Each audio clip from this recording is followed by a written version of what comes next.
Looking for your chance to drive off in a brand new electric vehicle and support a nonprofit? Well, one of the best nonprofits fighting for clean energy is running their 7th annual EV raffle for the planet, and it's their biggest yet. Here are 3 reasons why you should buy a ticket today to support our friends at the CCAN Action Fund. Number 1, amazing odds. For the first time, each ticket gives you 3 chances to win an electric car. Even better, only 10,000 tickets will be sold. Those are great odds. Reason number 2, the prizes are stunning. The grand prize winner gets to pick from 6 luxury EVs. The rugged R1S, the powerful R1T, the brand new Lucid Gravity, the sleek Lucid Air, the bold Porsche Macan EV, or the iconic Porsche Taycan. Yeah, and those are all great cars, and again, you get to pick which one. The second place winner gets to choose from a Volkswagen ID Buzz or a Hyundai Ioniq 5. And there's a third place winner, a Chevy Equinox EV. Even better, the group will cover state and federal taxes. Oh, but what about tariffs? Well, no problem, they cover those too. Reason number 3, the CCAN Action Fund supports clean energy nationwide. So you could win a great EV and support a greener world. It really is kind of a win-win. To enter, check out www.evraffle.org. That's evraffle.org, or simply click the link in the description below. Tickets are only $200. Enter to win today. It's one very, very hot afternoon. We're installing this guy. What is in this box, you may ask? A refurbished Starlink Mini. And I'm going to install that onto my Lightning and prep it to install on the Rivian as well, depending on which one I'm using for road tripping or working in the vehicle. This is going to be huge. We're actually going to be working out in the garage because, like I said, it's insanely hot out. So yeah, let's get started.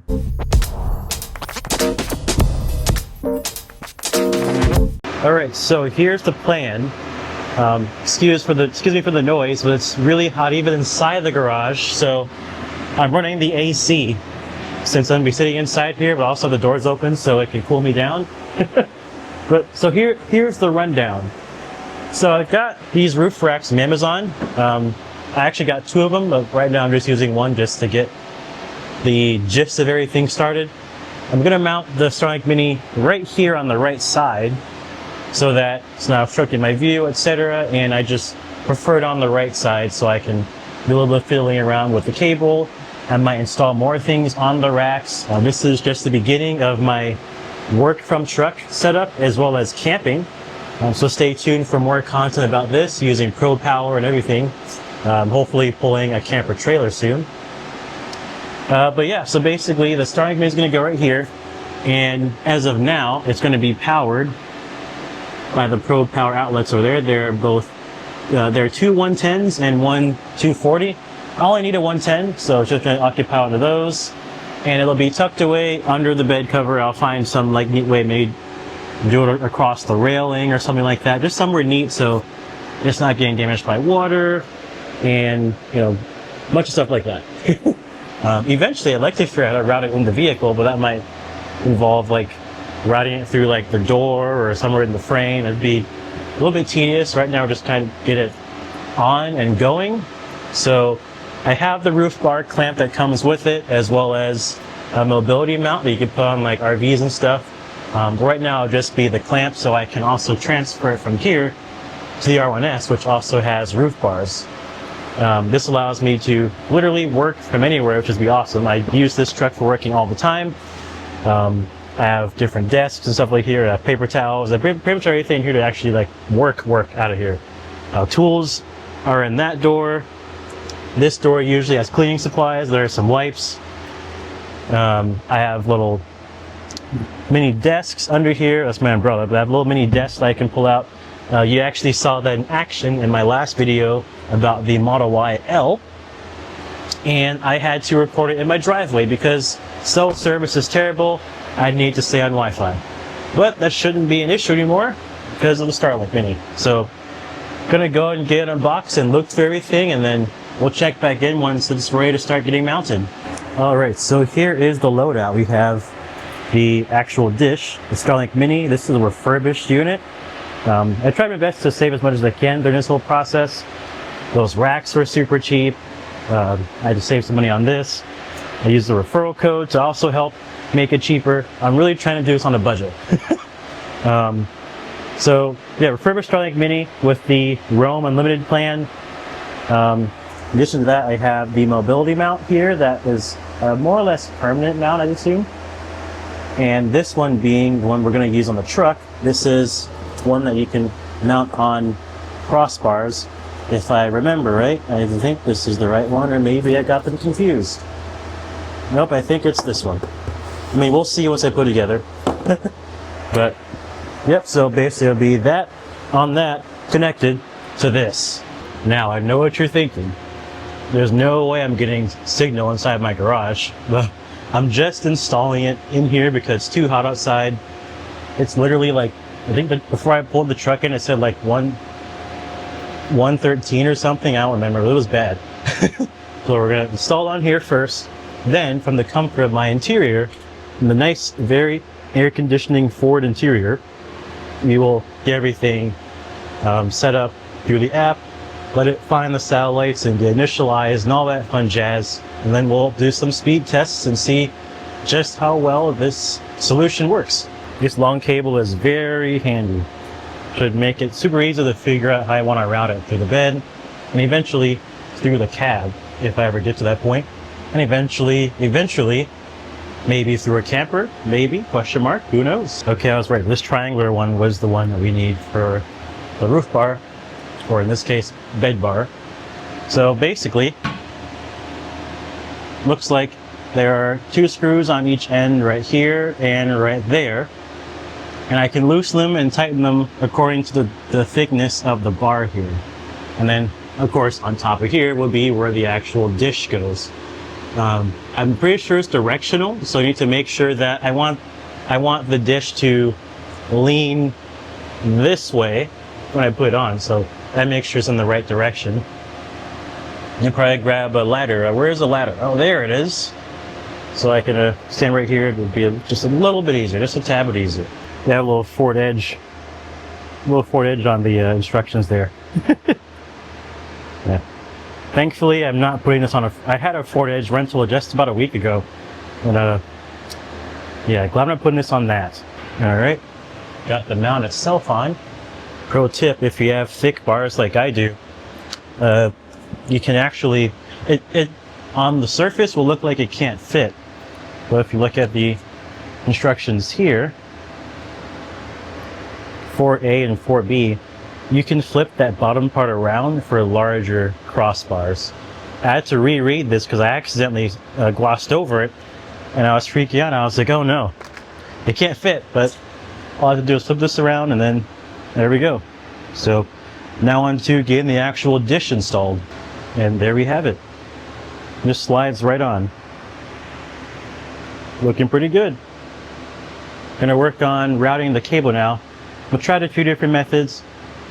Method number 1, I want to have it go basically down like that and tuck under the bed cover here.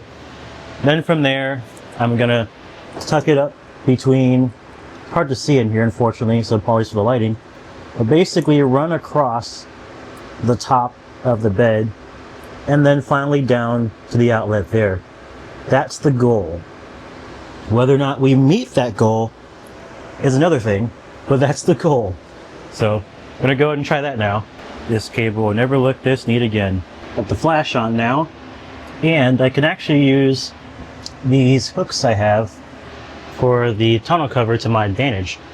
I'm gonna run the cable basically through these holes. It's kind of like feeders, so holds it up against the top like I want, and then drop down right here, making sure it's out of the way of my ratchet straps and just general bed items. So when I'm throwing stuff in the bed, I don't have to worry about hitting the cable, and just route it through here and then see where I can tie up this excess, either over here, like up against that maybe, or somewhere up here. We'll see. But first things first, just getting it functional enough so where you can run it, and it's, you know, close enough to the final design. So let's finish up. Well, there we go. Man, it nearly fits like it's OEM. Ignore the spider webs. Spider webs aren't from like not using it. The area I live in literally has spiders jump on the car within seconds. Like there's already spider web next to the thing I just sat down next to. So yeah, the cobwebs they're fun decorations in the spiders. But yeah, it tucks away very nice. It's almost flush, if not completely flush with the wall there. And then if I close the flap, just gonna have it sit by. I'm gonna go to the left side, just like that. And then of course this will be tightened, so don't worry.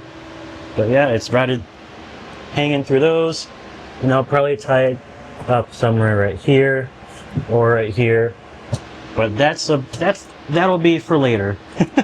But now everything's plugged in, and I can basically use the Pro Power on board as an on and off switch for the Starlink, because I can control whether I'm using the cabin, front, or bed outlets, as well as being able to actually turn it on right here. So this green button can also power it up, but I'm gonna wait till they actually get there. So I'll do it from the truck. But if you press this green button, it activates the outlets back here, and it'll glow, letting you know they're running. And there I go. Make sure that's fully sealed in case it rains, because it's Florida.